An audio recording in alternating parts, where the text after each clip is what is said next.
Now let us see the classification of carbohydrate. This is very important topic. Always asked into the examination for 4 marks. Now first you have to give this chart and then again write down the one by one all the different class of these carbohydrates. Carbohydrates are also called as the saccharides. Saccharide means carbohydrates. Now mainly the carbohydrates are divided into 3 main types. First one is the monosaccharides, oligosaccharides and polysaccharides. As the name suggests, these monosaccharides, that carbohydrates, do not give again the simpler carbohydrate units on hydrolysis.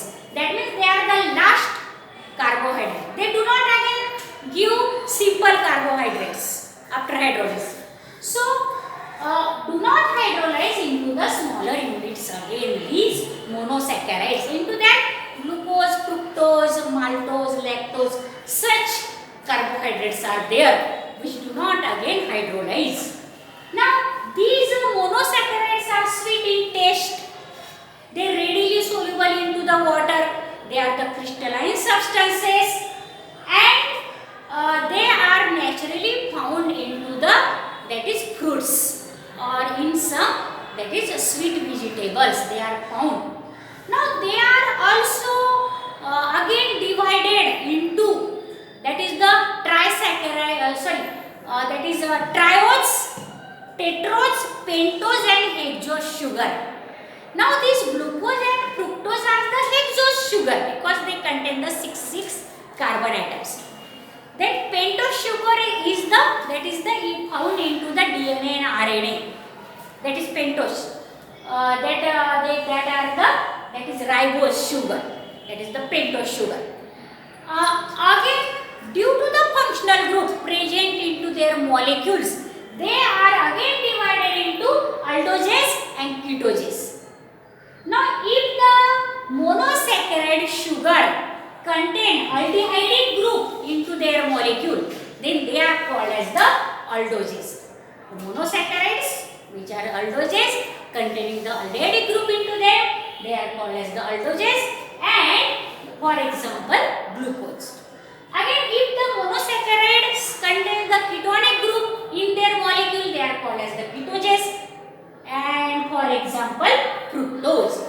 Now the second main class is the oligosaccharides. The name oligosaccharide means they contain only 2 to 10 monosaccharide units in their molecule. After hydrolysis, they give about 2 to 10 monosaccharide. Sometimes some oligosaccharides give only 2 monosaccharide units. They are called as the disaccharides. If the oligosaccharides give the 3 monosaccharide units, they are called as the trisaccharides.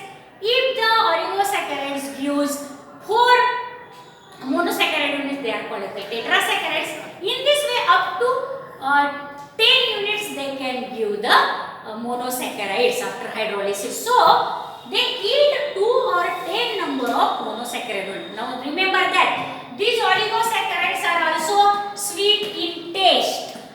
Sweet in taste. These are also soluble into water, and these are also the crystalline substances. Remember that. Sucrose, you know, sucrose is the disaccharide, cane sugar. If we dissolve in water, it can be soluble, sweet in taste and crystalline substances.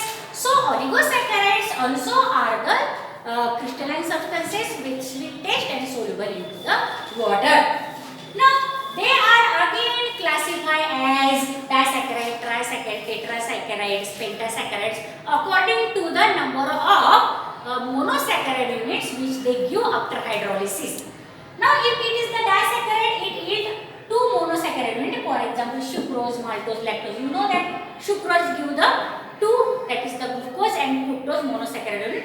Maltose give both of the glucose unit, both glucose units, and lactose also give the glucose units. Now trisaccharide is 3 monosaccharide units on hydrolysis, and best example is the raffinose. Remember that. What will be the molecular formula C12, H22, OA11. All these have the same formula, remember. Only they give the different units. As sucrose gives one glucose, one fructose. Maltose gives both of the glucose. Lactose also gives both of the glucose. But how the formula is calculated of the disaccharide? Only you have to minus the one water molecule from the addition of the two monosaccharide units formula.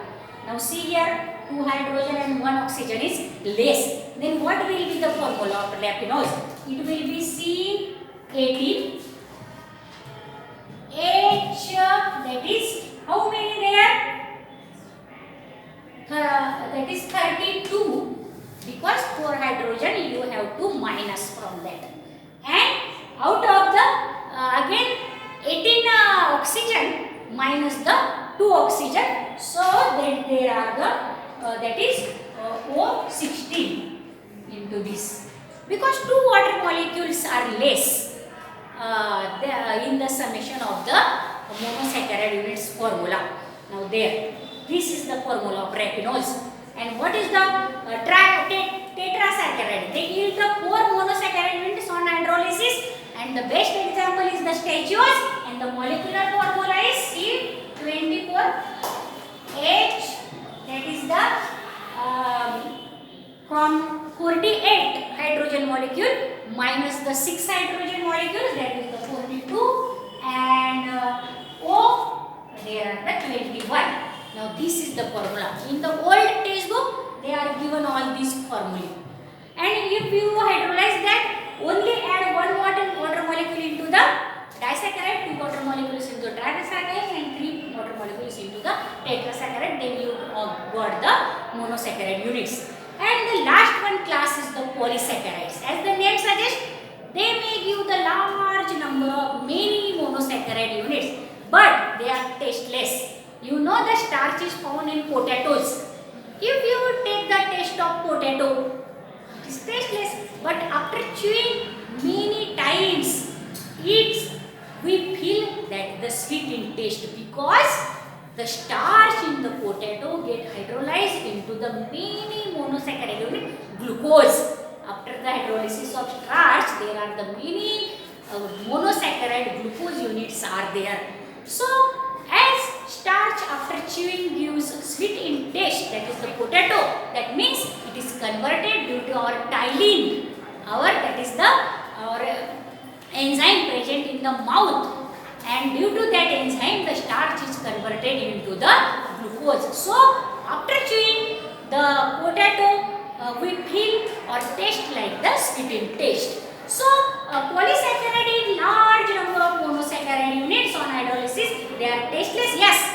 If we dissolve the potato into water, what happens? It does not soluble into the water. So polysaccharides or grain such as the maize or bajra or wheat, all these contain that are the polysaccharides into them. They are not soluble into the water, and again they are the amorphous. If we take the potato, it feels the amorphous, not crystalline, and therefore these polysaccharides, the best example is the starch, that is the glycogen which is found into the plants, cellulose. All these are the polysaccharides. Now this is the classification of the carbohydrates.